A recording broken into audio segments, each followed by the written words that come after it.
Mesdames, Messieurs, bonsoir, bienvenue sur Africa Télévision. Merci pour votre fidélité. Ce soir, votre émission Théma est 100% philosophique, pour ne pas dire scientifique. Et nous portons ce soir comme thème sur entre l'espace et le temps. Qu'est-ce que l'être humain? Et pour en parler, Mesdames, Messieurs, ce soir, nous sommes avec Monsieur Daouda Tekete, journaliste, écrivain, auteur de médias, école et éducation citoyenne en Afrique, système éducatif en Afrique, force et faiblesse. Modibo Keïta, portrait inédit du président. Il est aussi auteur de ce livre-là, recueil de proverbes africains. Et voici son tout dernier bébé, recueil des devinettes africaines. Monsieur Tekete, bonsoir et bienvenue. Bonsoir et merci de m'avoir invité. Merci à vous d'avoir accepté notre invitation. Merci. Mesdames, Messieurs, pour un rappel, Monsieur Tekete a plus de 25 ans de carrière comme journaliste, au cours de laquelle carrière il a fait plus de 57 pays différents, plus de 500 émissions, débats. Une fois de plus, Monsieur Tekete, c'est toujours un grand plaisir de vous avoir avec nous. Merci. Merci à vous d'avoir accepté notre invitation. Notre second invité, mesdames, messieurs, est M. Dr Fodé Moussa Sidibé. Il est titulaire d'un diplôme de sociologie littéraire de l'Université Paris 4 Sorbonne, enseignant-chercheur chargé de cours à la faculté des lettres et sciences du langage de l'Université de Bamako. Il est donso et également écrivain, auteur de Univers des chants de chasseurs du Mali, auteur également de La révolte de Zanké, l'ancien combattant, La chasse traditionnelle en Afrique de l'Ouest, Dernières vacances de Sina. Le dernier, c'est de Donsoya à Donsologie du docteur Fodé Moussa Sidibé. Docteur Sidibé, bonsoir et bienvenue. Bonsoir. Merci à Merci vous de m'avoir également d'avoir accepté notre invitation. Merci beaucoup. Et notre troisième invité est M. Doven Kofi Agbovi, biologiste, environnementaliste. Il est agroéconomiste également et producteur de produits agricoles bio, tout en étant coach en développement personnel. Monsieur Agbovi, bonsoir et bienvenue. Bonsoir. Merci à vous d'avoir accepté notre invitation. Merci. Alors, docteur Sidibé, on va parler de l'espace, on va parler du temps, on va parler de l'être humain. Alors, qu'est-ce que l'espace? Merci beaucoup. Et avant d'entrer dans le vif du sujet, dans le débat, avec votre permission et celle de mes frères, je voudrais d'abord adresser mes hommages à mes maîtres, à mes kramogos, à tous ceux qui, d'une manière ou d'une autre, m'ont permis d'arriver là où on est aujourd'hui, et à tous les grands maîtres d'Osso qui sont sous la terre, mes hommages, et ceux qui sont vivants, je leur rends vraiment hommage pour tout le savoir que nous avons pu glaner année après année, jour après jour, auprès d'eux, et que nous nous faisons fort aujourd'hui de transmettre à la génération nouvelle. Donc ça c'est l'introduction. Qu'ils veuillent bien m'excuser des errements qu'on aura dans le débat. Ce serait ma faute, ce ne sera pas leur enseignement. Nos hommages à tous nos maîtres. Merci.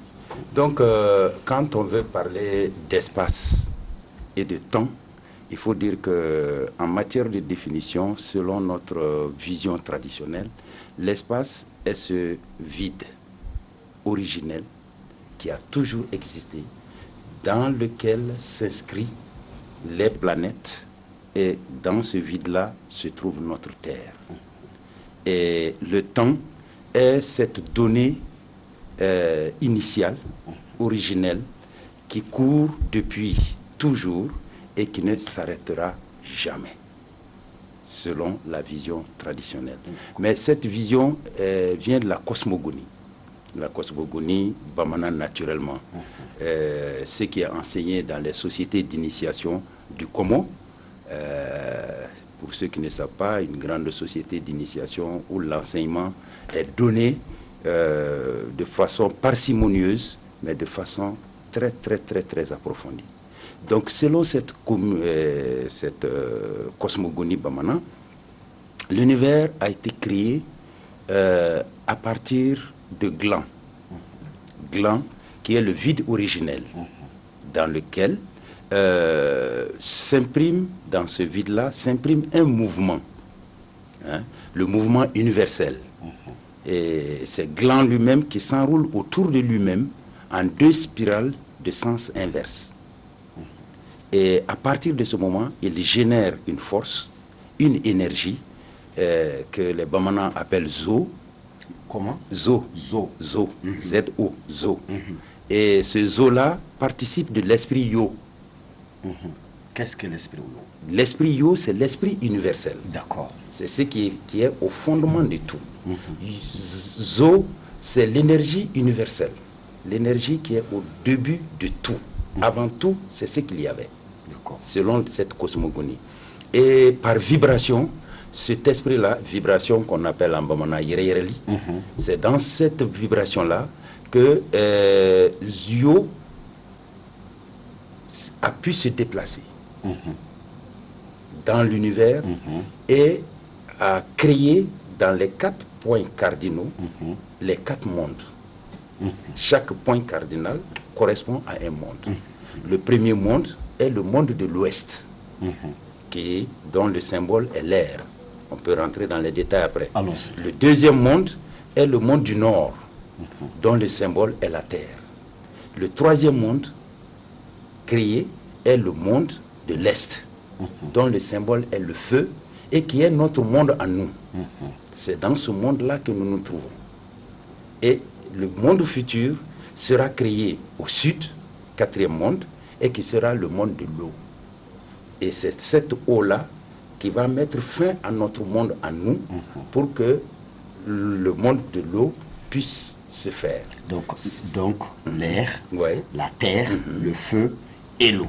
D'accord. Et pour terminer, il faut dire que ce monde futur-là ne sera que lorsque l'eau aura détruit le monde actuel.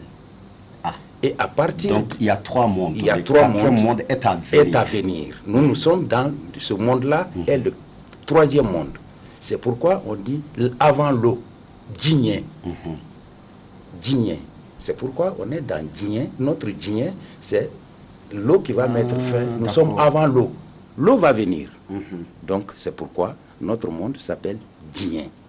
D'accord, l'eau avant... Ah voilà. D'accord. Voilà, la fameuse formule de déluge et tout ça, pour les Bamana, dans la cosmogonie Bamana, elle est ou du moins il est à venir. Il n'est pas là encore, il n'a jamais été. Il sera là, mais ça sera la fin de ce monde pour donner naissance à l'autre monde, au dernier monde qui est le monde futur. D'accord. Monsieur Agbovi, alors, l'espace vide originel qui a toujours existé, voilà, le temps qui ne s'arrête jamais, au dire du docteur Sidibé, est-ce qu'on peut concevoir le temps sans l'espace ou l'espace sans le temps?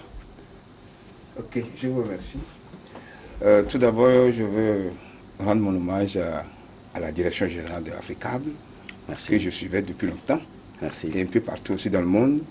Félicitations à l'initiateur de cette chaîne de la télévision panafricaine. Merci. Je vous remercie. Le thème que nous avons aujourd'hui, c'est un thème beaucoup plus complexe. Sur l'aspect physique, spirituel et aussi d'un aspect qu'on ne peut pas, cosmopolite, je pourrais dire ainsi. L'espace, j'irai tout droit au but, c'est-à-dire sur moi, ma formation professionnelle. L'espace, c'est un point A à un point B. Ce vide originel là, c'est ça. C'est-à-dire, je quitte à un point A à un point B. Je donne un exemple. Dans ce studio, l'espace, c'est le studio là qui nous représente et qui nous prend, qui nous reçoit. Et il nous reçoit où? Dans un espace. C'est ce vide là que nous existons aujourd'hui. Voilà. Mais on ne peut pas dissocier de l'espace au temps. Parce que le temps n'est que l'existence invisible. L'existence invisible, ça veut dire le matin et le soir. Mais on ne voit pas exactement ce qui se passe matin jusqu'au soir. Nous voyons le soleil qui sort le matin, jusqu'au soir, il se couche et nous avons la nuit. Voilà, nous avons une alternative entre le jour et la nuit. C'est ce qui constitue pour nous, agroécologistes, qu'on appelle l'espace dans lequel nous vivons. Nous produisons, nous existons et nous partons. Donc, on ne peut pas dissocier l'espace du temps. D'accord. Vous comprenez? Le temps, c'est dans l'espace, c'est un espace dans lequel s'effectuent plusieurs mouvements. Nous avons tous, humains, animaux, plantes, tout ce qui vit sur Terre, le même temps. Tu peux prendre ton temps pour aller au champ, pour aller au marché, pour aller faire quoi que ce soit. Tu peux prendre ton temps pour étudier, pour écrire comme mes confrères, journalistes et écrivains. D'autres ont pris son temps pour aller fabriquer autre chose dans une usine et autres. C'est le même temps que nous avons. Mais chacun l'utilise À sa façon. à sa façon. Donc, on ne peut pas dissocier le temps et l'espace. Alors, parlant d'espace, et M. Sidibé, et vous parlez de vide. Est-ce que nous devons comprendre que dès lors qu'il n'y a pas vide, il n'y a pas espace? Non, si je veux me résumer un peu, si on parle de vide, le vide c'est la nature. Ah, ok. Comprenez? C'est la nature. Créer, ça c'est le vide. Maintenant, qu'est-ce qui existe dans le vide? Ça, nous allons revenir au plus profond du débat. Ce qui existe dans le vide, c'est les créatures. Vous et moi, la mer, la rivière, les fleuves, la forêt, les animaux. Voilà ce qui occupe ce vide-là maintenant. Le vide, vous voyez les avions s'envoler dans la nature. Ils sont vides, mais ils ne sont pas vides en tant que tels, puisque nous avons quelque chose que le vient de signifier, que nous appelons les éléments biotiques. L'air, que nous n'attrapons pas. C'est vide, mais ce n'est pas vide en tant que tel. C'est occupé. Vous comprenez? C'est occupé. Nous respirons le même air. Mais où est l'air que nous respirons? Nous ne voyons pas. Donc, du coup, dans l'espace, il y a beaucoup de choses Beaucoup que nous ne voyons pas. Oui, bien sûr. Pas qu'il n'existe pas. C'est ça. C'est ça. Effectivement, le temps, j'ai appris à mes étudiants à comprendre ce qu'on appelle le temps. Comme je l'ai dit tout de suite, le temps, c'est la subdivision du matin au soir, du soir au lendemain. La subdivision. Comment c'est la subdivision? Nous avons divisé le temps en tiers, en minutes, En seconde d'abord, tiers, seconde, minute, heure, jour, semaine, mois, année. Et c'est ça qui clôture un siècle. Un cycle plutôt, pas siècle, cycle. Vous voyez déjà. Voilà le temps aussi. Pas aussi, c'est voilà le vrai temps. Parce que nous, le temps était vague et l'être humain a essayé de le classifier. Nous avons programmé cette émission à 20h30. Oui. C'est dans le temps. Parce que l'être humain Oui. a su en amont qu'il fallait alors classifier ce temps-là. D'accord. Donc on ne peut pas dissocier du temps à l'espace. Et tous ces mouvements se passent dans l'espace. D'accord. Voilà. Pendant que vous parlez d'être humain, justement, monsieur Tekete. Alors, qu'est-ce que c'est l'être humain? Qu'est-ce que c'est que l'être humain? Complexe question, dont l'abord ne peut pas se faire de façon aussi simple qu'on le pense. L'être humain est complexe. Il est d'abord et surtout un tout, mais un tout en rapport avec ce qui est terrestre, extraterrestre et même cosmogonique. Mon frère l'a dit tantôt quand il parlait de vide, il a corrigé aussi. Quand il parle de ce vide, il s'agit beaucoup plus de l'univers. Or, on dit souvent que l'univers, tout est esprit et l'univers est mental. Mais en fait aussi, quand M. Sidibé a parlé de Jimimbe Nabanata, ça ne veut pas dire que notre espèce va complètement disparaître, mais ça renvoie à ce qu'on appelle la notion d'air. Et cette notion d'air, elle a été comprise par l'homme africain des millénaires avant les Occidentaux. J'en veux pour preuve que déjà, nos ancêtres avaient compris que quand, par exemple, on trace une ligne qui va du pôle nord au pôle sud de la Terre, on se rend compte que la Terre est inclinée de 23 degrés. 23 degrés. 23 degrés. Et que c'est autour de cet axe-là que la Terre tourne autour d'elle-même en 24 heures, autour du Soleil en 365 jours, un quart. Mais en réalité, ce qu'on ne dit pas souvent aussi, elle ne fait pas que tourner seulement autour du Soleil, mais elle tourne aussi par rapport au Soleil. Quelle est la différence? J'arrive. Et ce tour complet, par rapport au Soleil, se fait en 25 920 ans. Et c'est ce 25 920 ans qui est un tour complet du Soleil par rapport, et de la Terre par rapport au Soleil, est subdivisé en 12 parties. Mais c'est vraiment ces 25 920 ans, ce tour complet, qu'on appelle la précession des équinoxes. Et cette précession des équinoxes se divise en 12 parties. Et chacune des parties fait 2160 ans. C'est pourquoi nos ancêtres disent que le soleil, messager de Dieu, a 12 suivants. Et ce sont ces 12 suivants-là que les Européens par la suite ont repris pour faire les zodiaques. Les 12 signes du zodiaque. Quand on regarde, comme je l'ai dit, déjà depuis l'époque de celui qui a été le tout premier pharaon de l'histoire de l'humanité, Nari Mari, quand vous voyez sa palette, vous verrez que tout en haut de la palette, il y a deux taureaux. Ça veut dire qu'il a mené l'unification de l'Égypte pour créer à ce moment-là le premier État au monde. Ça a été créé par Nari Mari, en unissant les 42 cités sur les deux rives du Nil. Donc cela, il a fait à l'ère des taureaux. C'est ce qu'on appelle l'ère des taureaux. Mais aujourd'hui, nous sommes à ce qu'on appelle l'ère du poisson, qui va durer jusqu'à l'an 2100. Donc en réalité, quand il parle de disparition, il s'agit d'une ère qui va disparaître et une autre va venir. Donc en réalité, c'est comme ça qu'il faut comprendre. Et que tout cela se passe dans l'univers. Parce que la Terre n'existe pas en dehors de l'univers. Et quand en réalité on prend la Terre, ne serait-ce qu'au niveau de la Voie lactée, qui est la galaxie à laquelle appartient la Terre ne représente que comme un grain de sable dans le désert. La Terre dans l'univers ne représente que comme un grain de sable dans le désert.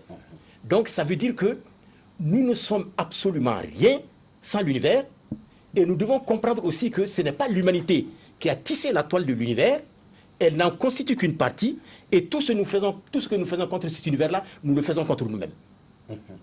Alors, c'est comme ça que nos ancêtres avaient compris les choses et ont évolué pratiquement jusqu'à nous laisser un héritage qui était des plus scientifiques dans la compréhension de ce que c'est qu'un homme.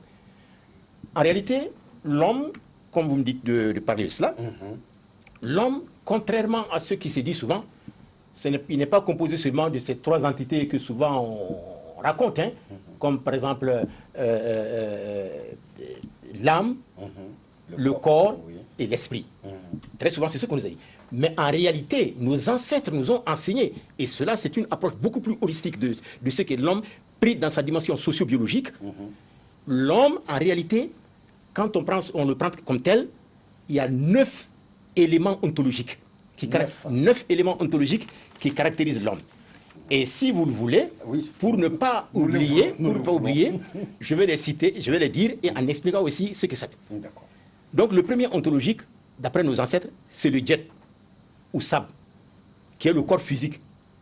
Et ce corps physique devient 4 puisqu'il est putrescible, c'est-à-dire quand tu meurs, il pourrit. Bon, donc c'est ça, en ce moment, il devient le 4. Sinon, originellement, quand il est encore le spectacle de l'énergie divine, il est le jet, ou le sable. Ça, c'est le premier élément ontologique. Le deuxième élément ontologique, c'est le saïd. Et ce saïd, c'est l'entité spirituelle du corps qui entoure le corps physique. L'entité spirituelle du corps qui entoure le corps physique. Ça, c'est le saïd, d'après nos ancêtres. Ensuite, il y a comme troisième élément le kabit. C'est l'ombre attachée au corps physique et qui reste invisible, mais qui ne paraît que lorsqu'il y a de la lumière, quand tu es en lumière. Et c'est ça qu'on appelle le kabit. Ça, c'est donc le troisième élément. Et le quatrième élément, c'est le ba. Le Ba, c'est l'âme dynamique, mobile et volatile qui protège la momie et insuffle le souffle vital au corps humain. Ça, c'est le Ba. Et d'ailleurs, je parle sur le contraire de mon frère. Quand tu vois qui insuffle la vie à l'homme, c'est d'abord ta mère. Sinon, en dehors de ta mère, avant que ta mère te mette au monde, tu n'existes pas. Hein? Donc, et c'est ce qui explique, dans la cosmogonie Bamana, quand on dit Ba, ça remonte à cette période-là. Parce que c'est la maman qui insuffle le souffle vital à l'enfant. Donc ça, c'est le Ba. Et ensuite, il y a le Ren. Le Ren, ça, c'est le nom que tout enfant porte. Mais ça a une importance extraordinaire, contrairement à ce que l'on pense. Le nom, ça dit tout, depuis avant l'arrivée de l'enfant au monde jusqu'à sa mort. Et son destin, on le prépare en préparant son nom aussi. C'est pourquoi dans nos traditions africaines, on ne donnait pas un nom par hasard. On tenait compte de beaucoup de choses pour donner un nom, parce que c'est fondamental. Ensuite, il y a le Ka. Le Ka, c'est la force vitale transcendantale et le spectacle de l'énergie divine.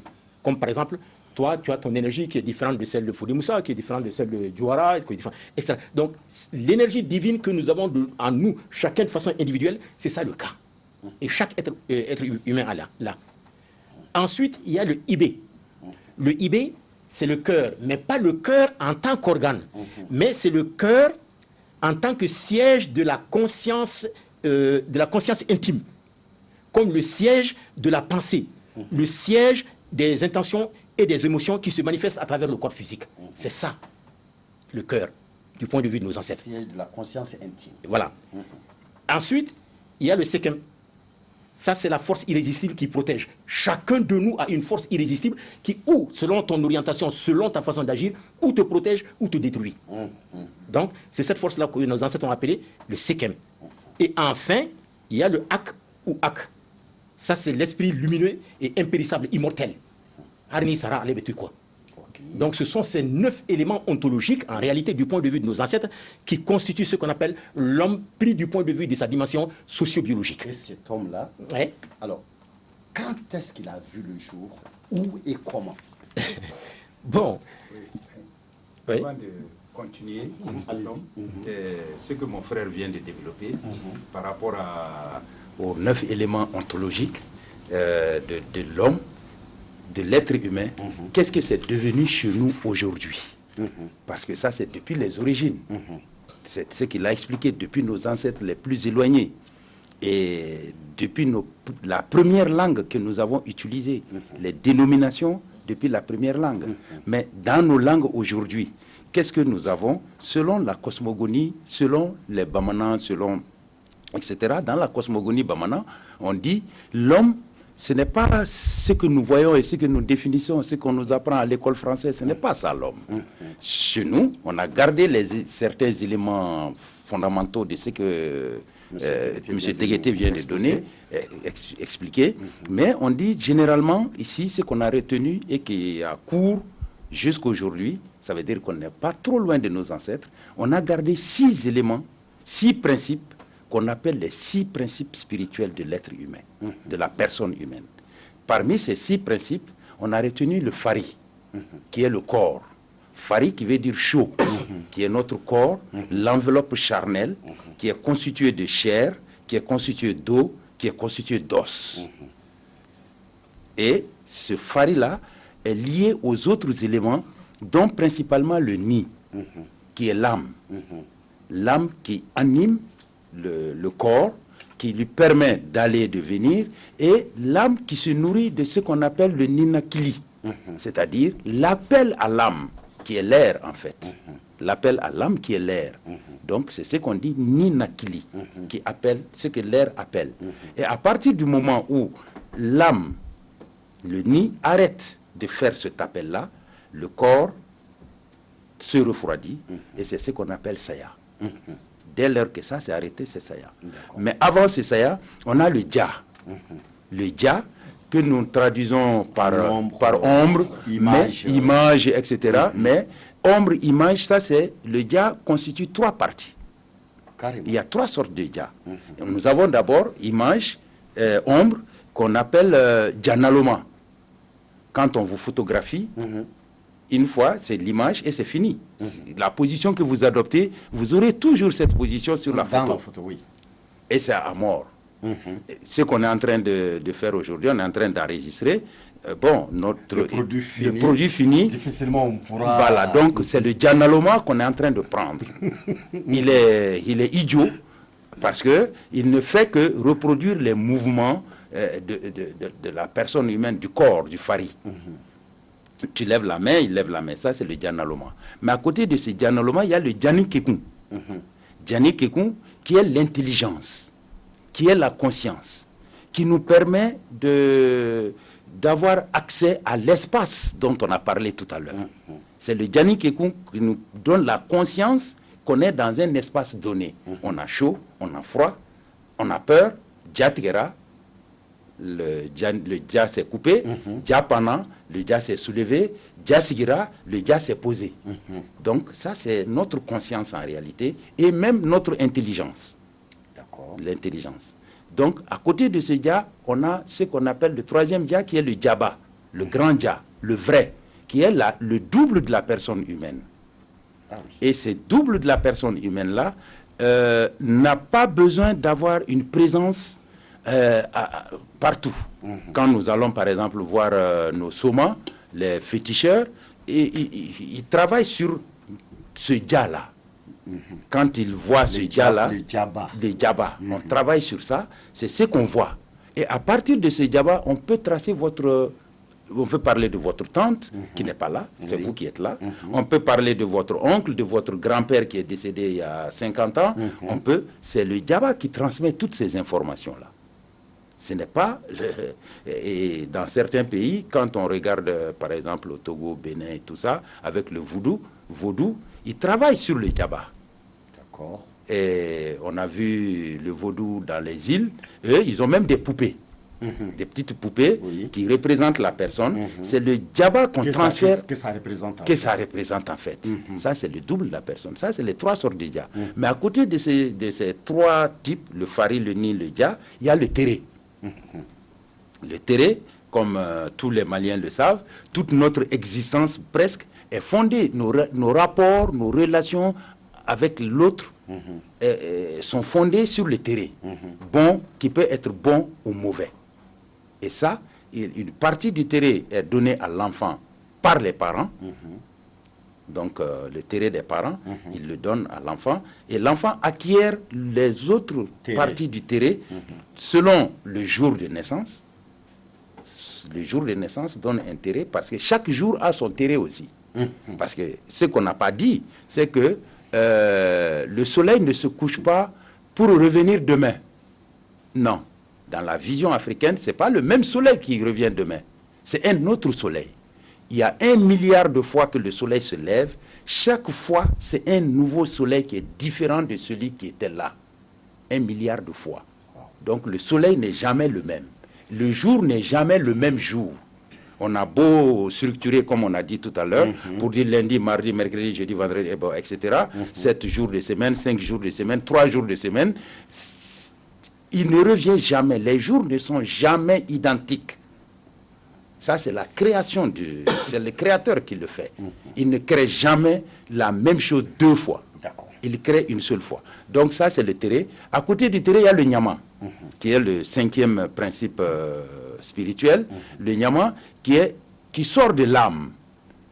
Quand on commet un tort sur une personne qui a une âme, Nima fin, qui a une âme, ce tort-là, le Nyama se lève. Le Nyama sort de l'âme pour chercher à venger le tort qu'on a commis. Donc, c'est ce qui explique le comportement du négro africain par rapport à toutes les créatures, à toute la création. On ne coupe pas un arbre impunément, on ne va pas travailler le sol impunément, on ne tue pas un animal impunément, etc., etc., etc. Et pour pouvoir avoir prise sur la terre, pour avoir prise sur les animaux, il y a toujours des cérémonies, des rites qui permettent de chasser le Nyama pour avoir accès pour que les animaux tués soient consommables, sinon avec le nyama, ce n'est pas du tout à consommer, etc. Bon, il y a beaucoup de choses liées au nyama. Le sixième, voilà. c'est le wanzo. Wanzo. Le wanzo. Wanzo, j'avais parlé tout à l'heure du zo, c'est l'énergie primordiale, et le wan, c'est waka, c'est ouvrir. Ouvrir l'être humain à l'énergie primordiale. Et ce oiseau-là, son siège, c'est le sexe. Et c'est ce qui explique la circoncision et l'excision qui permettent d'ouvrir l'esprit de l'individu à l'énergie primordiale. Vous me permettez, en fait, le siège de Wanzo dans le sexe, pourquoi pas plutôt dans la tête? Dans la tête, non. Vu qu'il s'agit de l'ouverture de l'esprit. Oui, parce que l'esprit, votre esprit est lié fondamentalement à votre sexe. Qu'on le veuille ou pas. C'est une donnée fondamentale de l'être humain. Parce que l'être humain, ce n'est pas comme ça un truc... non, c'est des choses qui sont liées. Tout est lié en réalité. Tout est lié. Qu'on le veuille, on ne voit pas le rapport tout de suite, mais le rapport est évident pour les grands initiés qui pensent que celui qui est équilibré sexuellement, dès qu'on a l'âge, parce que c'est une question d'âge, dès qu'on a l'âge, on est équilibré sexuellement, tout va. On a l'esprit ouvert à tout, on peut tout faire, mais quand on est dérangé de ce côté, l'esprit se ferme. Il n'y a plus possibilité d'avancer. D'accord. Donc, nous allons essayer d'avancer. Ouais. Alors, Je vais dimension. quelque chose à ce niveau-là. Ok, allez-y, mais juste permettez-moi d'informer nos téléspectateurs que notre quatrième invité était pris dans un embouteillage. Il s'agit de M. Mahamadou Djouara. Il est sociologue, chercheur et consultant. M. Djouara, bonsoir. Bonsoir. Merci d'avoir répondu à notre invitation. C'est moi qui vous remercie. Alors, nous serons à vous tout à l'heure. Merci. Avec plaisir. Ok, allez-y, monsieur Agboufi. Je voudrais prendre quelques mots de mes doyens avec ce riche enseignement. Le doyen a dit d'abord, tout ce que nous faisons contre l'univers, nous le faisons contre nous-mêmes. Et M. Sidibé nous disait encore que le double de la personne humaine existe. Il vient de parler encore si notre sexe est lié à notre esprit. Et même à notre ouverture. À notre ouverture d'esprit. Voilà. Tout d'abord, je viens sur le point où si nous faisons du mal à l'univers, nous le faisons contre nous-mêmes. L'être humain, il est qui? L'être humain est sorti du néant. Je veux parler sur qu'on appelle la constitution fondamentale biochimique. C'est la question que j'allais même vous poser. J'avais déjà commencé avec M. Teketa. Allons-y. Il est qui? C'est la constitution biochimique qui nous donne l'être humain à travers l'univers que nous avons. Comment l'homme est créé? Tout a été fait d'abord.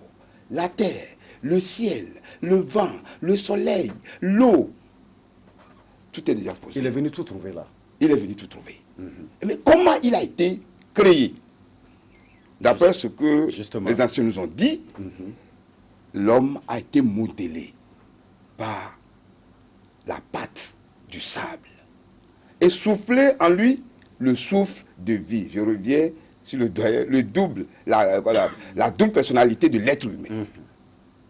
D'abord le sable et l'esprit de vie qui l'anime et qu'on l'appelle l'homme. Sans quoi, autrement dit, si l'esprit de vie est quitté, on lui dit quoi? Amener la personne au cimetière.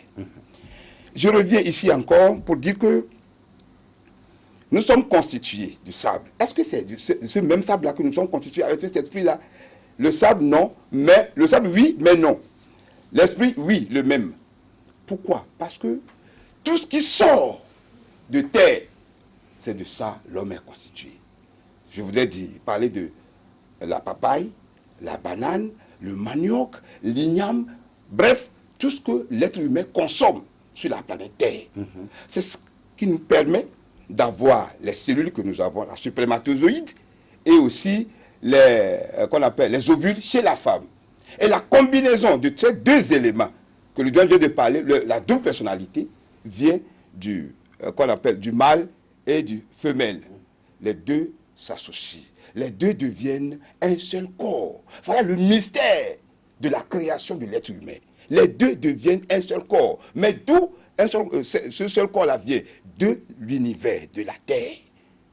Vous comprenez? Ça sort de la Terre maintenant. Et ça devient quoi? L'être humain. Maintenant, l'être humain, excusez-moi, oui, l'être humain, il est constitué de plusieurs membres. D'où viennent ces membres-là? Ces membres-là sortent encore d'un seul corps. La nourriture que nous avons combinée, qui devient toute vitamine pour la constitution fondamentale de l'être humain. C'est-à-dire les bras, qu'on appelle bref, tout. Mais quand l'homme se formait, qui est le témoin de son existence? Personne. Personne. Personne n'a demandé à sa maman, je veux être garçon ou femme. Même la femme qui porte l'enfant dans son sein, en son sein, ne peut jamais savoir si ce n'est pas la science qui est développée aujourd'hui pour nous faire comprendre que voilà, c'est garçon ou bien c'est femme. Sans quoi, avant, on attend ce que le bon Dieu va nous donner. Justement, vous parlez de bon Dieu, Monsieur Diawara. Alors, comment l'homme, cet homme, alors est-il apparu? Création ou évolution? Merci beaucoup, Robert Dissa.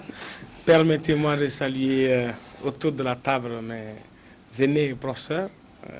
Depuis que je suis arrivé, je suis en train d'apprendre, mais comme pas possible. Hein. Vraiment, je suis très, très content. Et de dire aussi que, bon, voilà, l'espace et le temps ont leur poids sur nous. Je n'ai pas pu être là à l'heure. Je m'en excuse, mais ça nous échappe. Alors, pour revenir à la question de l'homme, il faut d'abord comprendre une chose de fondamentale. C'est que l'univers est un ensemble continu. Un ensemble continu qui évolue par un processus continu de transformation et de mutation. Et l'univers est constitué d'éléments. Ces éléments sont porteurs chacun d'un potentiel intrinsèque. C'est ça, on va appeler ça énergie. Voilà, on peut dire énergie si on veut. Mais je dis bien, ce potentiel intrinsèque, il est par sa nature fait pour être réactif à d'autres éléments qui sont dans une autre entité. Pour revenir un peu au principe de la chimie, un corps en face d'un autre provoque des réactions, perceptibles ou non perceptibles. Est-ce que vous voyez? Et c'est sur la base de ces principes de valeur intrinsèque engendrant au contact de tel autre élément une réaction donnée que le processus d'assemblage, de mutation et d'évolution se construit. Je vous donne un exemple aussi simple. Hein. Comme on dit, la création de l'eau, c'est de l'hydrogène et de l'oxygène. Quand les deux se rencontrent 100 millions de fois dans les mêmes conditions, ça produit le même effet 100 millions de fois. Lorsque vous rencontrez une autre personne qui a en lui, dans l'une des 9 dimensions ou 6 dimensions qui ont été exprimées ici, des caractères réactifs à ceux que vous avez, vous le ressentez, sans qu'on ne puisse voir un contact physique. On parle d'amour, on parle d'aversion inexpliquée, il y a beaucoup d'éléments. Est-ce que vous voyez? Donc, c'est important de comprendre que le monde dans lequel nous sommes, que l'univers dans lequel nous sommes, est fait d'éléments qui sont réactifs les uns aux autres. Maintenant, c'est sur la base de ce principe que l'évolution se fait. Maintenant, pour ce qui concerne l'homme, si on s'en tient à l'enseignement spirituel, et je parle sous le contrôle des aînés qui viennent de nous faire tout un cours magistral là-dessus, chacun, l'homme est le Benjamin de la création. Selon ce que nous dit le livre saint Coran, selon ce que nous dit la Bible, et selon ce que la première religion monothéiste africaine nous enseigne. C'est-à-dire que l'univers a été créé, l'homme a été créé, et quand l'homme a été créé, bon, d'après le Coran, il a eu la bénédiction de gouverner la création, de régner sur la création. Ça veut dire quoi? Je vous donne juste un exemple. Dans un des enseignements que nous avons reçus d'ailleurs au Bénin, je ne sais pas, vous êtes béninois ou Togolais. Togolais, ok. Au Bénin, ce qu'on nous dit, c'est quoi? On dit, bon, quand vous prenez la main de l'homme, elle est faite de 5 doigts, n'est-ce pas? Et ces 5 doigts, chacun fait une composition de 3 articulations. Le 3 fois 5, ça nous donne 15. Et le 15, ça fait 5 plus 1 qui nous donne 6. Et selon l'enseignement spirituel, Dieu a créé le monde en 6 jours. Et il s'est installé sur le trône le 5e jour. Tout ce qui a été créé en 6 jours a été mis dans le pouvoir de la main de l'homme. C'est de là qu'on explique dans l'enseignement biblique le moment où Jésus a fait comme ça, il a stoppé le vent. La capacité, les pouvoirs insoupçonnés de l'homme. C'est pourquoi j'ai parlé au début de mon propos de potentiel intrinsèque. J'ai bien dit potentiel. Chaque être dans l'univers vient avec un potentiel, un capital de potentiel qui a besoin d'être développé. Et selon que l'on développe ces capacités, on arrive à réaliser des choses où on se bute à des limites. Est-ce que vous voyez? Et de toute la création, l'homme est celui qui porte le plus grand potentiel. Parce qu'il porte en lui le potentiel qui peut dompter, dominer tout ce qui existe en dehors de lui. Je ne sais pas si vous voyez ce que je veux dire. Et cette destinée n'est pas anodine. C'est pourquoi, quand vous voyez dans l'enseignement spirituel, Dieu dit, nous avons insufflé notre âme en Adam. Ça signifie quelque chose. Voyez-vous, nous avons insufflé notre âme en Adam. Et il dit plus tard, nous avons créé l'homme à notre image.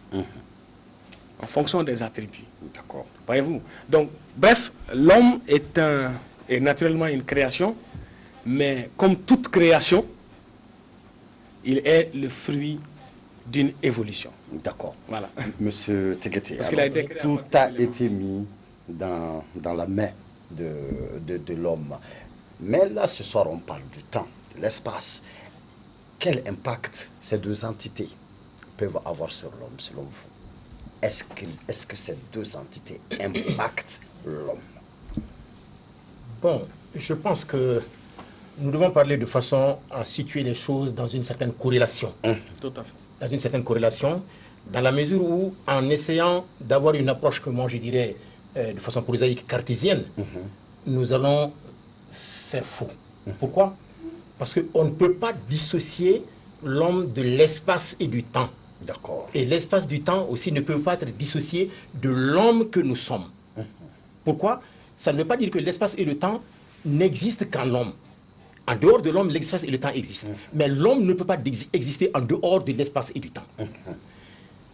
Qu'est-ce que cela veut dire?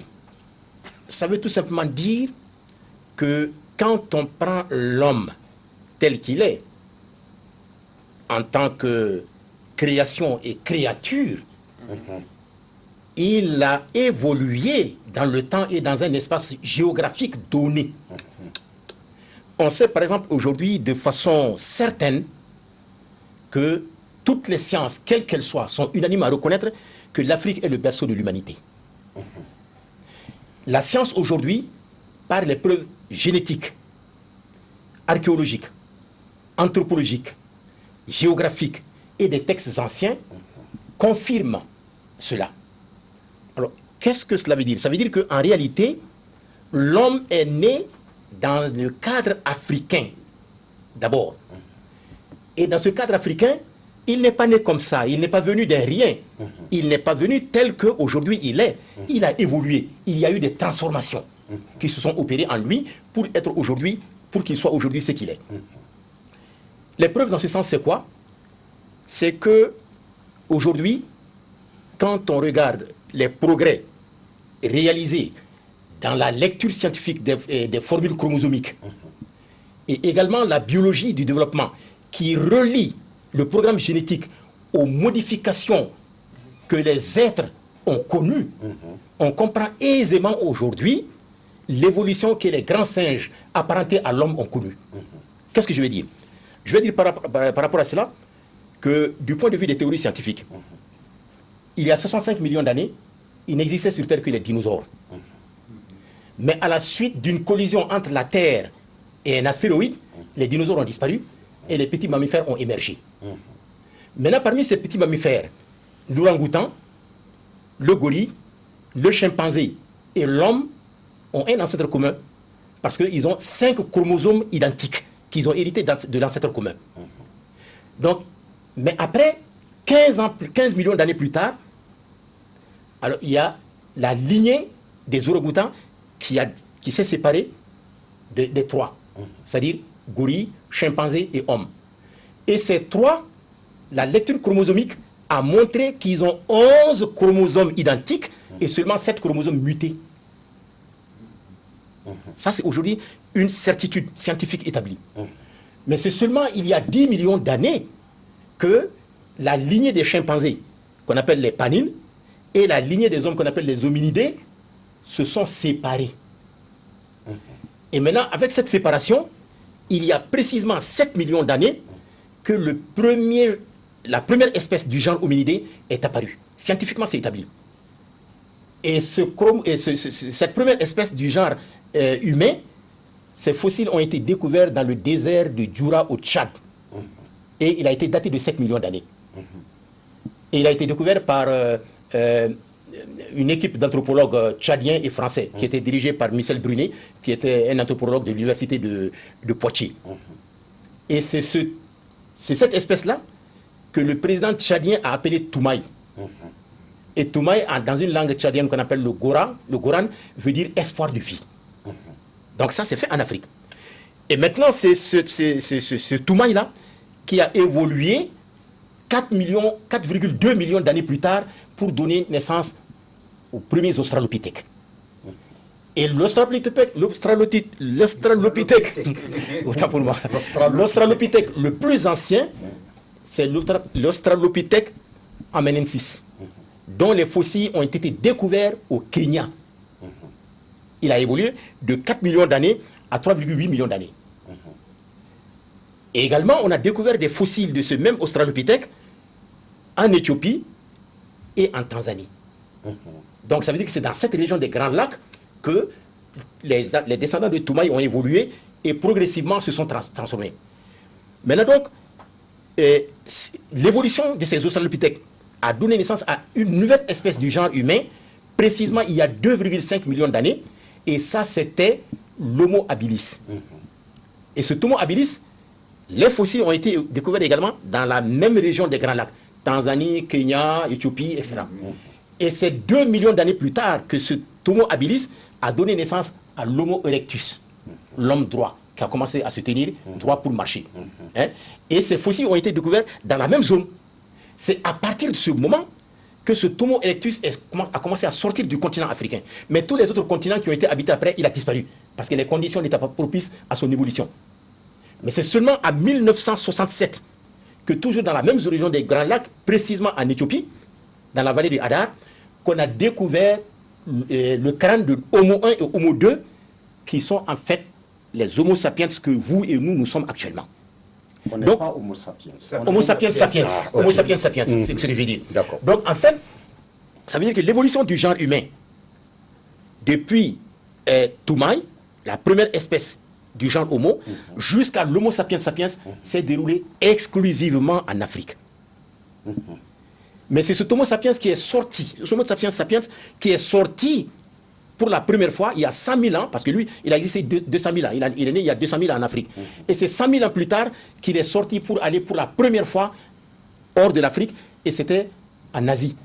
Et son faussement, le crâne a été découvert dans la zone de Kafzé, qui est aujourd'hui l'actuel Israël. Donc, c'est à partir de ce moment-là qu'il a radié tout le continent asiatique. D'Israël jusqu'au Japon, il n'y avait que des Noirs. Il y a seulement 7000 ans. Parce que le leucoderme a apparu seulement il y a 7000 ans. Sinon, avant 7000 ans, l'humanité tout entière était noire. Il n'y avait que des Noirs dans le monde entier. Maintenant, comment il est devenu blanc? C'est quand le dernier continent habité par l'homme, c'est l'Europe. Contrairement à ce qu'on dit vieux continent, en réalité, c'est le plus jeune des continents. C'est le plus jeune des continents. Ce n'est pas le vieux continent, hein, c'est notre Benjamin. Donc en réalité, c'est quand à la fin de la première glaciation, les 100 000 dernières années de la première glaciation, la glaciation de Würm, qu'il a quitté l'Asie pour venir en Europe, précisément dans les parties nordiques. Et c'est là-bas que sa peau a commencé à changer de couleur. Et donc il y a seulement 7000 ans, sinon avant 7000 ans, même ceux qui avaient changé de couleur, les noirs étaient encore plus dominants. Mais seulement il y a 7000 ans que pratiquement le leucoderme à dominer par rapport au noir. Perdant de plus en Voilà. plus Voilà. de poils, etc. Donc, mais pour gagner du temps, Oui. Monsieur Tekete, alors, par rapport à l'impact, on sait aujourd'hui que et le temps et l'espace peuvent bien impacter l'homme. Mais est-ce que l'homme peut refuser leur dictat? et c'est ce que je disais tantôt. Est-ce que l'homme peut refuser, par exemple, l'évolution, le changement? C'est ce que je disais tantôt. J'ai dit que faisons attention. L'humanité doit comprendre que c'est elle, ce n'est pas elle qui a tissé la toile de l'univers. Tout à fait, vous l'avez dit. Elle n'est qu'une partie, un fil de cette toile-là. Et si elle touche à cette toile, refuse d'obéir aux principes sacrés qui régissent cette toile, c'est à elle-même qu'elle va faire du mal. D'accord. Donc, contrairement à ce qu'on dit, nous ne pouvons pas être les dominants dans l'univers. Il faut qu'on respecte l'univers pour qu'elle nous respecte. L'univers est en nous, nous sommes dans l'univers, mais l'univers est également en nous. Et tout ce que nous faisons contre elle, nous la faisons contre nous. Donc nous devons tenir compte absolument de ces principes sacrés que nos ancêtres, déjà depuis la cosmogonie d'Onu, 27 ans avant Jésus-Christ, l'ont dit avec les 7 principes hermétiques de la cosmogonie d'Onu. Hein? La loi, tout est esprit, l'univers est mental, la loi des analogies, des correspondances, de la polarité, hein, de la vibration, du genre, etc. Donc c'est 7 principes hermétiques qui disent le fondement du respect que l'homme doit avoir par rapport à l'univers, à la nature. Et s'il ne tient pas compte de ça, il va se mettre le doigt dans l'œil. D'accord. Alors, docteur Sidibé, quel défi ces deux entités représentent-elles donc pour l'homme? Bon, ces deux entités, en fait, il ne faut pas les voir en termes de défis. Non, vis-à-vis de l'homme. Voilà, non, même vis-à-vis de l'homme, même pour l'homme, l'espace et le temps ne sont pas nos ennemis en réalité. D'accord. Nous devons composer non seulement avec l'espace, surtout, mais nous devons composer avec le temps. Croire qu'on peut arrêter le temps, c'est une illusion. C'est clair. Croire qu'on peut dominer l'espace, c'est également une illusion. Mais dans tous les cas, notre volonté exprimée depuis les temps les plus anciens est d'avoir une prise totale sur l'espace et sur le temps. Quand vous voyez les momies des pharaons, c'est une volonté exprimée de prendre du poids sur le temps, de dominer le temps, de rester, de transcender le temps. Merci. C'est une volonté. Et cette volonté existe en chacun de nous.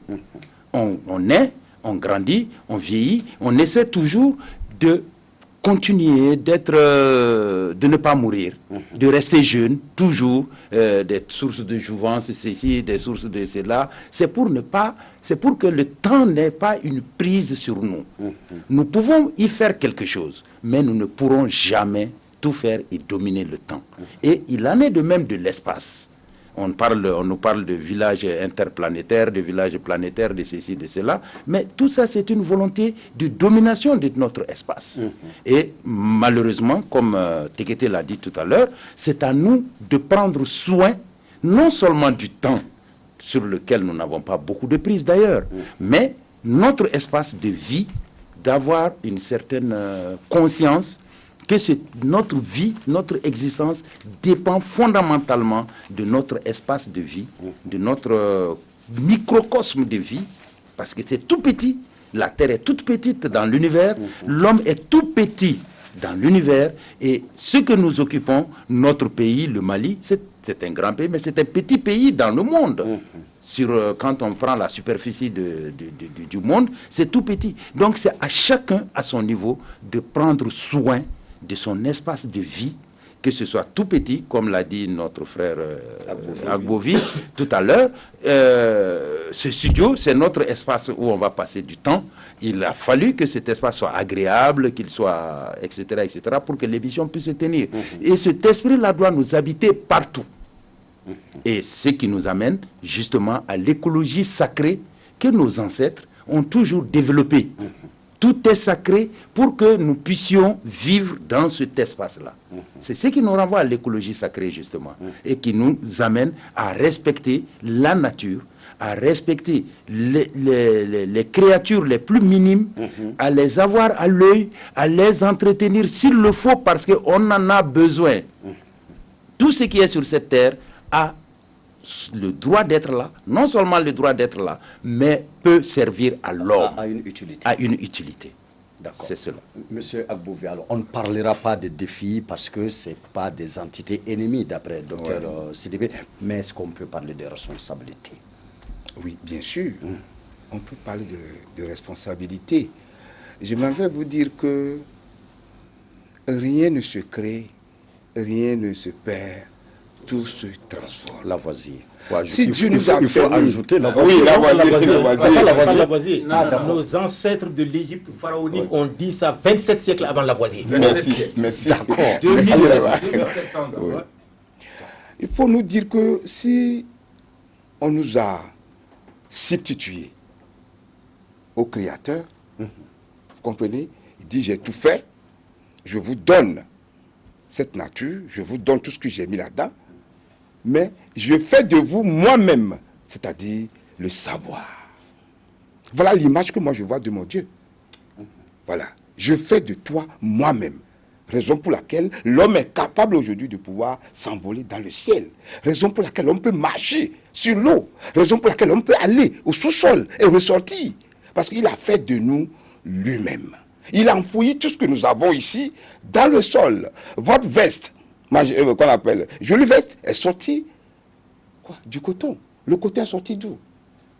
De la terre. Nous avons le devoir impérieux de respecter cet univers. Parce que nous ne sommes que le résumé de cet univers. Avant de venir ici, j'ai mangé. J'ai sorti manger là où? De la terre, de cet univers-là, qui était le résumé des éléments biotiques. La terre, l'eau, le soleil, le vent. Mais je tiens, entre parenthèses, à dire à mes deux doyens que je vais venir dans votre école, hein, parce que j'apprends encore de nouvelles choses. Parce que je suis tellement lié à l'environnement. Je suis tellement lié à la nature. L'homme ne peut pas se dissocier de cet environnement-là. Et nous avons l'impérieux devoir de respecter parce que l'environnement est égal à nous. Quand vous tuez l'environnement, quand vous tuez plutôt l'environnement, vous tuez vous-même. C'est pas moi qui l'ai dit. Oui. C'est moi qui l'ai dit. Oui. Tout ce que vous faites de mal envers l'environnement c'est quoi? C'est tout ce que nous avons, les fourmis, les animaux. Voilà. Vous faites ça contre vous-même. Et aussi, la plus petite des créatures que Dieu nous a offertes. Les fourmis, chacun a son devoir. Chacun respire le même air que nous partageons tous ici. Chacun mange. Chacun a ses yeux, ses oreilles, sa bouche. Chacun a ses appareils digestifs, circulatoires, quoi dire encore. Et tout cela jouissent du bien de cet environnement. Nous n'avons pas le droit d'aller massacrer l'une de ces créatures. En tout cas, nous n'en avons pas l'intelligence. Voilà. Aussi, il faut leur demander pardon. Je ne sais pas comment vous l'avez exprimé tout de suite là. Leur parler jusqu'à ce que l'animal ou quoi ne soit obtempéré. Disent, voilà, je me dégage de ce que vous avez dit. S'il vous plaît, vous pouvez nous répéter? Oui, pour que nous puissions en bénéficier. Si bien qu'on nous a dit, j'ai fait ça pour vous, je vous donne ça en votre nourriture. C'est pour ça, moi, quand je coupe une herbe, ça me gêne un peu. Parce qu'une graine est tombée en terre, poussée, commence pas à grandir. Et plus tard, va donner ses fruits ou bien ses fleurs. Mais il vit ou bien il ne vit pas? Il vit. Cet arbre vit, non? Oui. Toi aussi, tu vis, non? Pourquoi tu le coupes? Pourquoi tu le coupes? Nous décimons notre vie nous-mêmes en croyant que nous sommes en train de faire du mal à l'univers. D'accord. Alors, monsieur Djouara, alors, l'univers avec tout ce qu'il contient, c'est extraordinaire. Mais l'homme dans tout ça, monsieur Tekete nous a dit comment... alors, il est même devenu blanc. On pourra expliquer comment il est devenu jaune, rouge, etc. Oui. L'homme est... Je serai à vous tout à l'heure, l'homme est hyper pluriel quand même, hein, très divers, de par la race, de par les civilisations, la culture. Est-ce cette pluralité, cette diversité, selon vous, est-ce que cette diversité est une chance pour l'homme ou plutôt un handicap quand on sait aussi tout le mal qu'on s'est fait au nom de nos différences? Merci beaucoup. Nous sommes dans une école doctorale et nous sommes les apprenants, donc on a été bien servi. Je vais revenir sur le sujet pour dire que, comme je l'ai dit au début de mon propos, l'homme est nature. Et la nature est dynamique. Parce qu'elle est constituée d'éléments interactifs, avec des principes d'interaction qui permettent ces mutations, ces transformations, ces évolutions. Donc, d'abord, sur le sujet qui vient d'être traité, il n'y a pas à concevoir une quelconque conflictualité entre l'homme, le temps et l'espace. Non. Ce sont des éléments de la nature dans sa globalité. Tout n'est pas matériellement palpable dans la nature. Hein. Il y en a qui ne le sont pas. Donc ça, c'est un élément qui est important. L'autre élément qui permet peut-être de mieux appréhender la question quand on parle de l'homme, c'est la création des sociétés. Le doyen a parlé tout à l'heure de cette volonté éternelle de l'homme à transcender le temps et l'espace. Par la création des sociétés, l'homme tente justement de transcender l'espace et le temps. Il tente de capter, de capitaliser et de transmettre les pratiques, les réflexes, les savoirs, les connaissances dans le temps à travers la société. Parce que les hommes meurent, les générations se changent, les sociétés évoluent. Est-ce que vous voyez? Et qu'est-ce qui permet encore une fois à la société de jouer ce rôle du rapport entre l'homme, le temps et l'espace? C'est que l'homme étant élément de la nature, sa construction physiologique, biologique est fonction des interactions de l'environnement. Par exemple, les conditions géoclimatiques peuvent participer à la définition du faciès de la forme. N'est-ce pas? La construction culturelle au sein des sociétés est fonction de l'environnement biophysique. Là, vous êtes fonctionnaliste. Est-ce que vous comprenez? Naturellement. Hein? Est-ce que vous voyez? Justement parce que dans la nature, chaque élément exerce une fonction. Et comme j'ai dit, chaque élément est porteur d'un potentiel dont les qualités intrinsèques sont définies par des principes d'interaction et de réaction aux autres éléments. Sur la base de ce principe scientifique fondateur, vous allez voir que les hommes qui naissent dans des zones glaciales et celles qui naissent dans des zones désertiques âpres n'ont même pas les mêmes constructions physiques. Mais vous allez jusqu'à voir que les intelligences sociales ne se fondent pas sur les mêmes référentiels. Et je vous donne un exemple tout simple que peut-être nos téléspectateurs peuvent facilement comprendre. Quand vous regardez la différence de logique culturelle fondamentale entre les communautés sédentaires et les communautés nomades, vous vous rendrez compte tout de suite quel est l'impact de l'environnement et du temps sur le construit humain, social et culturel. Lorsque le sédentaire développe un rapport de propriété avec l'élément nature dans son environnement immédiat, et sur la base de ce principe, exprime la volonté, sinon la nécessité de transformer cet environnement matériel pour l'adapter aux besoins de son confort, le nomade, lui, développe un autre rapport avec le même environnement, celui d'interagir avec l'espace dans le moment où l'espace est dans les dispositions de lui offrir le mieux dont il a besoin, et celui aussi d'être humble et respectueux de cet espace pour aller vers un autre endroit au moment où cet espace atteint ses limites en termes d'offres. Est-ce que vous comprenez? Donc, dans la socialité qui sera développée plus tard, vous allez voir que les valeurs qui régissent les sociétés sédentaires sont des valeurs de stabilité, des valeurs d'interaction durable, des valeurs qui appellent à encaisser plus, à résister plus aux nocifs de l'interaction humaine, à développer plus de mécanismes qui permettent de transcender les conséquences de cette interaction lorsqu'elle est brutale. Alors que quand vous partez dans les sociétés nomades, vous constaterez que ces sociétés développent des valeurs qui invitent plus à la liberté, à la capacité de détachement, à la résilience face à l'âpreté de l'environnement physique, mais toujours dans un exercice de mouvement, de dynamique.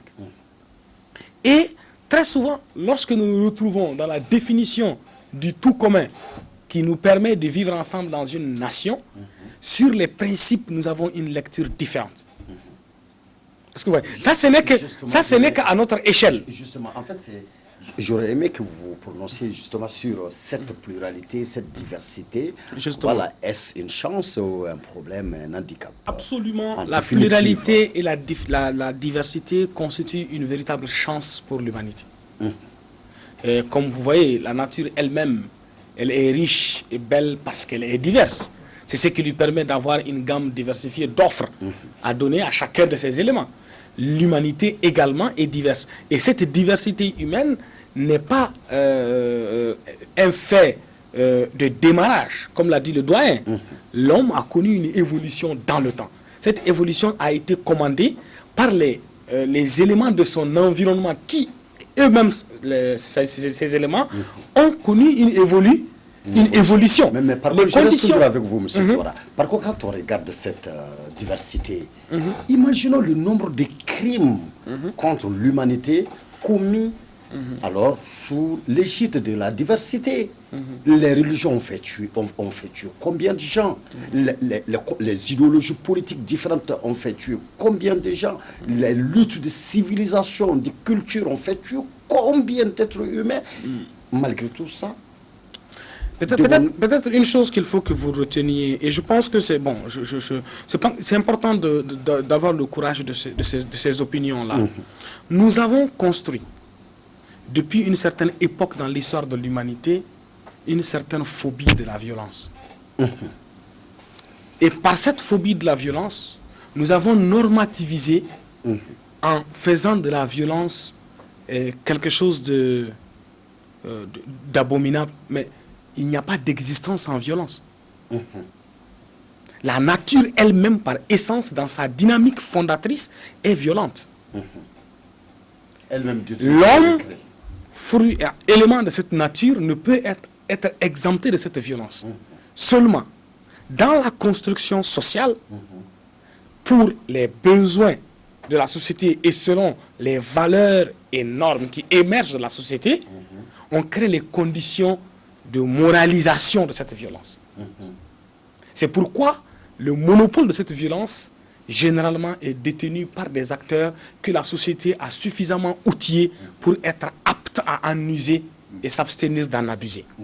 Voyez-vous? Et malheureusement, bon, je vous laisse aller. Je reviendrai. Après, ça reviendrai. Alors, d'un autre côté, on voit quelque chose qui se dresse sur la route de l'humanité. Nous avons, par exemple, les mêmes façons de s'habiller de plus en plus universelles. Nous avons les mêmes types de chaussures à porter universelles. Nous avons de plus en plus, à l'échelle de la Terre quand même, les mêmes langues que nous sommes en train de parler. Nous commençons à manger de la même façon. Tout se passe comme si nous sommes en train d'aller vers une absolue homogénéité, alors des valeurs humaines. Quelle lecture pour vous, quel commentaire? Je crois que par rapport à cela, il est indispensable que nous situions les choses dans leur contexte. Allons-y. En fait, moi, je parle toujours de la spiritualité ancestrale africaine. Qu'est-ce qui a fait qu'aujourd'hui, les Africains sont victimes de tout ce qu'ils connaissent aujourd'hui comme méfaits liés à leur contact avec les civilisations prédatrices qui sont venues de l'extérieur? C'est essentiellement lié à notre vision du monde. Vision du monde qui n'est pas née de soi-même comme ça, mais qui est née à partir d'un contexte bien déterminé, qui s'explique par d'abord notre environnement naturel et social, et j'aurais même dit sociologique. Pourquoi? Parce que tout simplement, quand vous voyez aujourd'hui, il y a deux paradigmes qui s'affrontent dans tous les domaines dans la vie. Je le disais ici un jour tantôt, que nous avons le paradigme cartésien qui porte aujourd'hui plus de méfaits à l'humanité que de bienfaits. Ce paradigme se fonde sur une vision manichéenne du monde. c'est moi, c'est pas l'autre. Comme si, par exemple, on disait, c'est le jour, mais pas la nuit. C'est le mal, c'est pas le bon. Alors que les entités contradictoires qui expliquent, de par leur contradiction, l'évolution même de la nature et de la société. Pourquoi? Parce que quand on regarde généralement l'Afrique, ce n'est pas par hasard que l'homme est né d'abord en Afrique. Parce que les conditions étaient les mieux réunies. La nature offrait à l'homme, parce que toute existence, les conditions de son existence ont préexisté à son existence. Donc, quand on regarde, l'homme est né d'abord en Afrique parce que les conditions étaient réunies par la nature. Ce qui a créé chez l'homme africain une certaine mentalité de partage. Parce qu'il en avait suffisamment pour pouvoir faire en sorte qu'ils ne s'affrontent pas entre eux pour le bien. Mais quand est-ce que l'affrontement a commencé? C'est quand des civilisations qui manquaient de ce dont ils avaient besoin, qui sont venus chez nous et qui ont essayé de cultiver leur vision du monde parce qu'ils savent que c'est seulement avec cette vision du monde qu'ils pourront avoir de nous ce qu'ils veulent. Alors c'est pourquoi j'ai dit, les deux paradigmes, c'est quoi? C'est que nous avons une approche que moi j'appellerais peut-être de façon prosaïque, universaliste. Nous sommes prêts à partager. Et regardez aujourd'hui, quand tu prends la plupart des sociétés qui ne se sont pas encore abattardies, excusez-moi l'expression, tu viens, moi je viens chez toi, je te trouve en train de manger, même si je n'ai pas faim, tu m'obliges à manger. Moi, je suis, par exemple, je peux dire à mon fils, bon, tu me donnes tel montant. Il me donne, mais je n'ai pas à lui rembourser ça. Alors que dans d'autres civilisations, le père prend crédit auprès du fils. Quand le fils a ses intérêts, il sort de la maison. Il va chercher à vivre lui-même. Donc, cet esprit a fait que les hommes qui avaient en manque ce dont ils ont besoin ne pouvaient plus rester dans leur cadre étroit. Il a dit, quand tu prends par exemple le cas du nomade ou du sédentaire, le nomade pourquoi? Parce qu'il n'a pas ce qu'il lui faut là où il est. Il nomadise pour avoir ce dont il a besoin. Tout à fait. Donc ça fait il développe tout de suite un instinct d'agressivité qui fait qu'il faut qu'il ait absolument ce qu'il a de l'autre et qu'il lui manque à lui. Même si ce n'est pas le biais de la violence. Mais cela s'accompagne aussi de ce que l'on peut appeler quelque part une ignorance de soi-même. Pourquoi? Parce que quand tu regardes, tous les phénotypes, sans exception, sont nés du noir. Tous. C'est ce que je voulais dire tantôt, à un moment donné, quand j'ai parlé du blanchiment de la peau, du leucoderme en Europe. Il est venu seulement pendant les 40 000 dernières années des 100 000 dernières années de la glaciation. À l'époque, il n'y avait pratiquement rien en Europe. Tout était glacial. Ils vivaient dans des grottes. Donc, ils ne pouvaient pas... Bon, excusez-moi, peut-être que c'est des choses qu'il faut peut-être dire, mais ils ne pouvaient pas rester comme ça. Il fallait qu'ils sortent. Ils s'agressaient pour avoir le peu qu'il y avait à partager. Et c'est ce qui explique, par exemple, que l'histoire des Vikings et des Celtes, ils ont toute leur vie durant mené la guerre les uns contre les autres pour avoir le bien. Et c'est au nom de cette guerre-là, du manque de ceux dont ils avaient besoin, qu'ils ont émigré pour venir vers d'autres zones, y compris vers chez nous, en Afrique aujourd'hui. Donc je veux dire tout simplement que nous devons comprendre que nous partageons certes avec les autres, mais il faudrait que nous sachions aussi que nous devons apprendre à partager. Pas donner n'importe quoi ou s'abaisser au point de se laisser prendre tout ce qu'on a par les autres, alors que nous-mêmes, nous aurions pu faire en sorte que non seulement nous en ayons, mais que nous en ayons. Et regarde aujourd'hui, tout ce que nous faisons, nous attendons l'aide de l'extérieur, alors que nous avons tout chez nous ici. Je prends un petit exemple pour en sortir. Regardez aujourd'hui au Mali. Il est dit par les nutritionnistes que l'orange du Mali est plus nutritive que l'orange du Maroc. Mais aujourd'hui, qu'est-ce qui est le plus dominant sur le marché des oranges? C'est pas l'orange du Maroc? C'est ça. Hein? C'est ça. On dit que nous sommes le premier producteur de coton en Afrique. Mais aujourd'hui, où sont nos tisserands? Ils ont tous disparu. On préfère vendre le coton alors qu'on peut le transformer ici pour nos besoins et on tend la main, on va prendre des friperies là, de n'importe quoi, des gens malades qui sont morts là de maladie, on prend leurs habits pour venir vendre ici et puis nous créer des ennuis. Donc il faudrait que nous amenions en cas de gagner à Badouni. N'a pas fait qu'à Bogueléa là. D'accord. Alors plus que 15 minutes, voilà, qui nous séparent de la fin de l'émission. Alors, nous allons passer... Vous aurez la parole tout de suite, M. Sidibé. D'ailleurs, je vais commencer par vous. C'est vraiment le dernier tour de table. Mais sur quand même une question. Quelle est la responsabilité de l'homme vis-à-vis de lui-même d'abord et du prochain? Merci bien. 3 minutes, quand même chacun, 3 minutes. Rapidement, C'est la même question pour tout le monde. Pour tout le monde. Je ne vais pas laisser cette occasion passer parce qu'il y a quelque chose qui me dérange beaucoup. Quand on dit l'homme est pluriel, moi je dis non, l'homme n'est pas pluriel. D'accord. L'homme est unique. Oui. C'est la culture qui est plurielle. Donc il faut faire très très attention. Mais Quand l'homme n'est pas culture. l'homme, c'est l'homme qui produit la culture. Et selon son environnement, selon son espace et selon le temps. Donc l'homme est unique. C'est parce que nous avons oublié cette donnée fondamentale que nous nous agressons entre nous. C'est vrai. On a oublié que l'autre en face, c'est moi. Moi, c'est lui. On est unique. C'est la culture qui fait la différence. Donc, voilà, je voulais relever ça. C'est important. Et c'est très important. Et à partir de ce moment, la responsabilité de l'homme face à lui-même Et face au prochain. et face au prochain, c'est comme nos ancêtres l'ont toujours développé. Tu n'es rien sans les autres. Tu viens dans la main des autres, tu pars dans la main des autres. L'homme n'est rien sans son vis-à-vis. On ne sait pas, nous ne venons pas comme ça, de génération spontanée. On vient dans la main des gens. Ça, c'est une question de culture qui se développe et qui est un peu partout, mais qui tente à disparaître dans certains milieux où les hommes vivent, où l'évolution a fait, comme on l'a dit tout à l'heure, sédentaire nomade, l'évolution a fait que les hommes ont pris des réflexes, ont développé des paradigmes qu'ils veulent imposer au monde entier, alors que ces paradigmes ne sont pas applicables à tout l'univers. C'est pourquoi l'universalisme, je n'y crois pas, je n'en veux pas, et je pense que ce n'est même pas vrai, parce que c'est fait à partir des paradigmes de certains. L'universalisme dont on parle, c'est les paradigmes occidentaux qu'on nous amène, on dit c'est universel. Qu'est-ce qu'il y a d'universel? On porte les mêmes chaussures, pourquoi nous portons leurs chaussures? Il ne faut pas dire nous portons les mêmes chaussures. Nous portons leurs chaussures. C'est ça. Et ce n'est pas ça qui est l'universalisme. Si on est un, Si il on n'y a pas leurs chaussures, il n'y a pas les nôtres finalement, monsieur Sédhibi. c'est culturel. La chaussure est culturelle. Ok. C'est ce Bien qu'il sûr, faut la voir. chaussure est culturelle. La chaussure est culturelle. On peut aller pieds nus.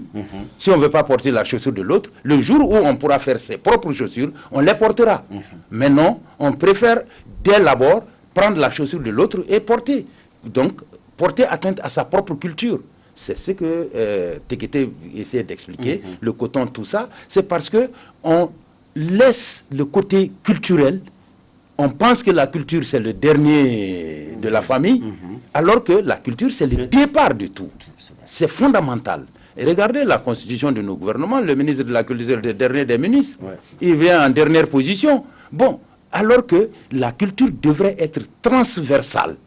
Dans chaque ministère, de la présidence au dernier des ministères, il doit y avoir un représentant de la culture pour défendre notre culture. Comme on a celui des finances. Voilà, comme on a celui des finances, comme on a les hauts fonctionnaires de défense dans tous les ministères, pourquoi pas les hauts fonctionnaires de culture dans tous les ministères? Et c'est ce qui nous manque. Donc, pour moi, la responsabilité de l'homme vis-à-vis de lui-même dépend, ou du moins est fondamentale, lui-même d'abord, ensuite les autres, mais ensuite et. Mais à ce que et là, quand ce n'est pas possible. Ce serait inverser le vase. D'accord. Monsieur Aboufi. Voilà, la même question, la responsabilité de l'homme vis-à-vis de lui-même et vis-à-vis du prochain. Ouais.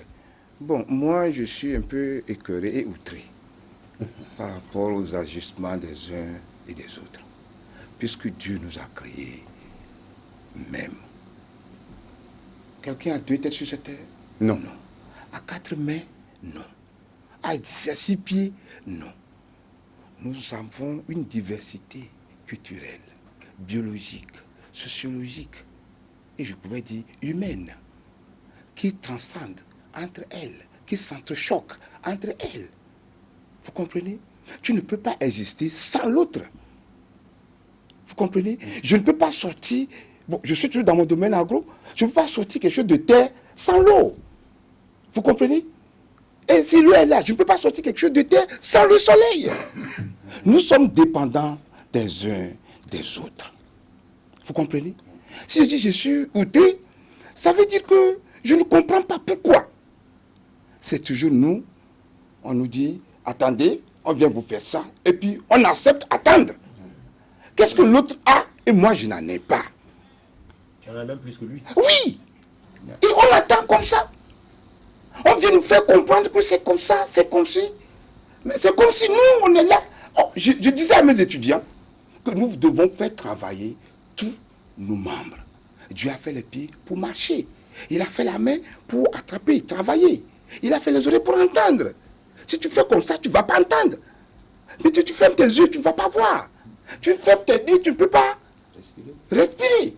Oh, nous faisons travailler tout ça. Pourquoi nous ne faisons pas travailler notre carte grise, notre mémoire? Pourquoi? L'Africain est capable de tout. L'Africain peut même aller dans le ciel et revenir. Mais pourquoi on attend les autres? Pourquoi? Je me pose cette question, pourquoi? Effectivement, dans ce pays, dont il vient de dire, c'est vous plutôt, que les nutritionnistes ont dit les meilleurs fruits, on devait les cultiver au Mali. Raison pour laquelle je suis au Mali.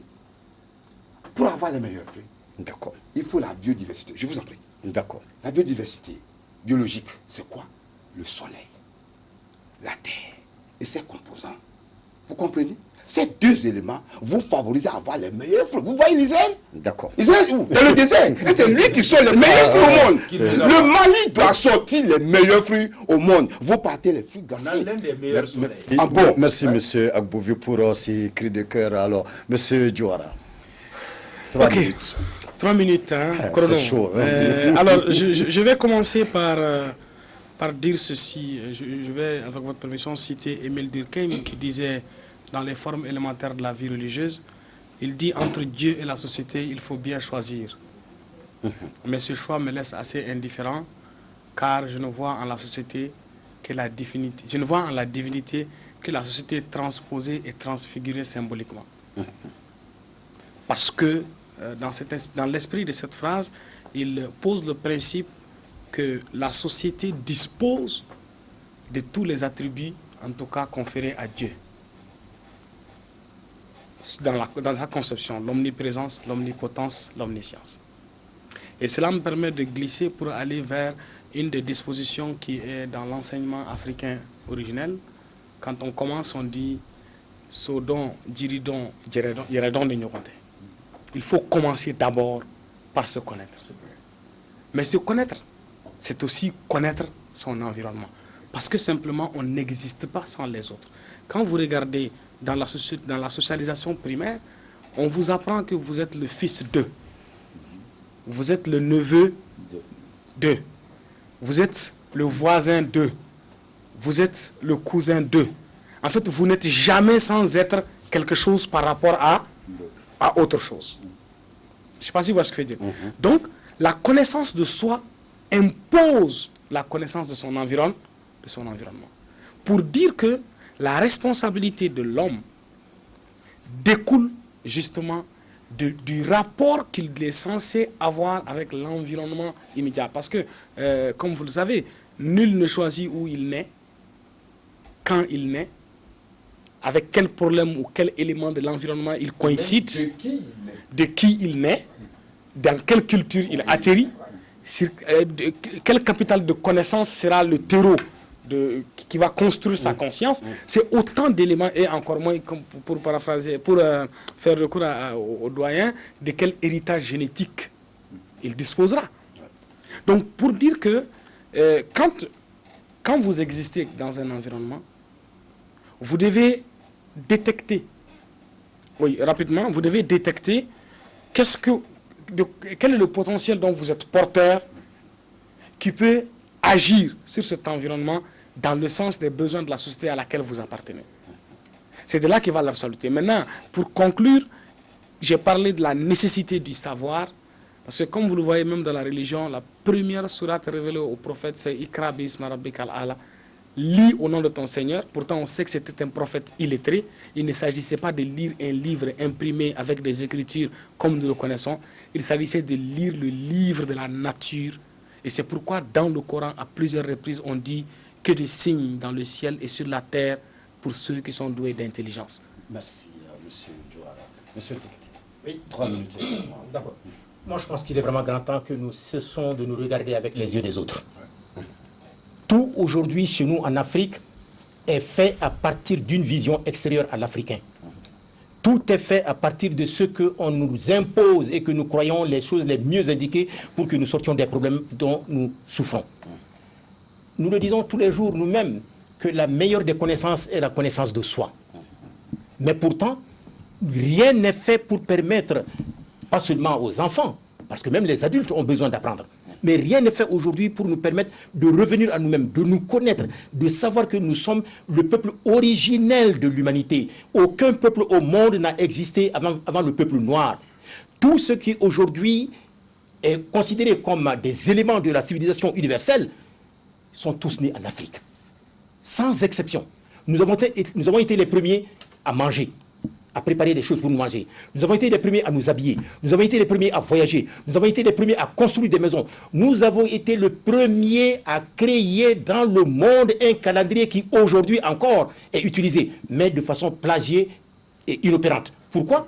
Parce que le calendrier africain a été créé par les Égyptiens de l'époque pharaonique 4236 ans avant le calendrier grégorien aujourd'hui que l'on utilise.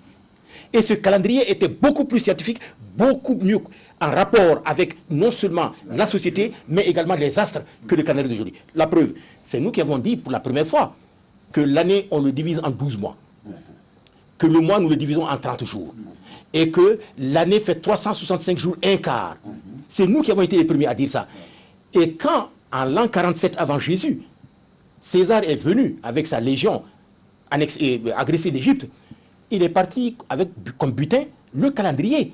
Mais quand il a ramené ce calendrier à Rome, il a enlevé 2 mois en raison des intérêts économiques qui étaient dominants là-bas. Donc en réalité, le calendrier au départ n'avait que 10 mois. Et c'est pourquoi quand tu regardes les 10 mois qui commençaient au mois de mars, le mois de septembre était le 7e mois. Mais après, ils se sont rendus compte qu'il fallait ramener ça à 12 mois, sinon beaucoup de problèmes allaient se créer plus qu'ils n'en résoudvaient. Alors qu'est-ce qu'ils ont fait? Ils ont ramené les 2 autres mois, donc 12 mois. Mais jusqu'à présent, malgré les 12 mois, on continue à appeler le 7e mois qui est le mois de septembre, alors qu'aujourd'hui c'est le 9e mois. C'est le 9e mois. Et on l'appelle toujours septembre, et nous les suivons aussi dans cette approche-là. Alors que chez nous, les mois étaient conçus de telle manière que aucun mois ne pouvait être appelé de façon non conforme à son appellation. Ensuite, le mois de novembre, à leur temps c'était le 8e mois, mais aujourd'hui c'est le 9e mois. Décembre c'était le 10e mois, maintenant c'est le 12e mois. Alors vous voyez, donc avec tout ça, ça veut dire que revenons à nous-mêmes. Pour terminer, même par rapport au dimensionnement du temps, que pour la première fois dans l'histoire de l'humanité, on ait dimensionné le temps en minutes, en heures, en semaines, en mois, en quinzaines et en éternité. C'est fait, les textes sacrés du temple d'Edfou, qui a été créé 237 ans avant Jésus-Christ. Dans ces textes-là, tout est dit. Minutes, heures, jours, etc. Et nous, les jours, c'est nous les premiers d'abord qui avons dimensionné le temps, le jour en 24 heures. Et les 24 heures, la première heure, qu'on appelait 1 heure, commençait quand le soleil pointait, quand on voyait la lumière. Et la 12e heure, c'était quand le soleil commençait à tomber et la nuit commençait à 13 heures. Mais regardez aujourd'hui, quand on vous dit 3 heures du matin, il fait quoi? Il fait sombre ou il fait clair? Il fait sombre, alors qu'on dit le matin il fait clair. Alors et puis nous continuons à dire 3 heures du matin comme eux, alors que notre calendrier était plus harmonieux, plus scientifique, et nous l'abandonnons pour prendre des calendriers qui nous fourvoient. Entre l'espace et le temps, qu'est-ce que l'être humain? Mesdames, Messieurs, c'était le thème très alléchant de votre émission Théma de ce soir avec Monsieur Daouda Tekete, journaliste, écrivain, auteur de recueils de devinettes africaines, recueil de proverbes africains, auteur de plusieurs autres publications. Nous avons eu le plaisir de recevoir également Dr Fodé Moussa Sidibé, titulaire d'un diplôme de sociologie littéraire de l'Université Paris 4 Sorbonne, enseignant-chercheur chargé de cours à la Faculté des Lettres et Sciences du Langage de l'Université de Bamako. Il est Donso, écrivain, auteur de Univers des champs de chasseurs du Mali, La révolte des Anké, l'ancien combattant. Nous avons aussi parmi ses publications dernières Vacances de Sina, La chasse traditionnelle en Afrique de l'Ouest et de Donsoya à Donsologie. Notre troisième invité était M. Doven Kofi Agbovi, biologiste, environnementaliste, agroéconomiste, producteur de produits agricoles bio, coach en développement personnel et enfin, M. Mahamadou Jouara, sociologue, chercheur et consultant, écrivain poète également, auteur de Ma prise de parole, c'est bien ça, ma prise de parole, ou ma première prise de parole.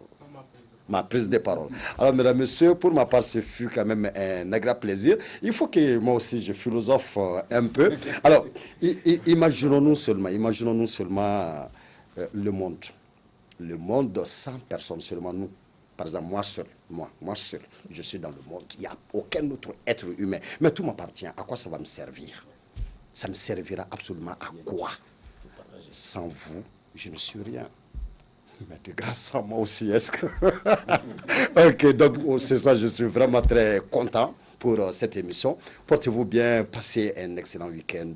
Merci beaucoup. Au revoir.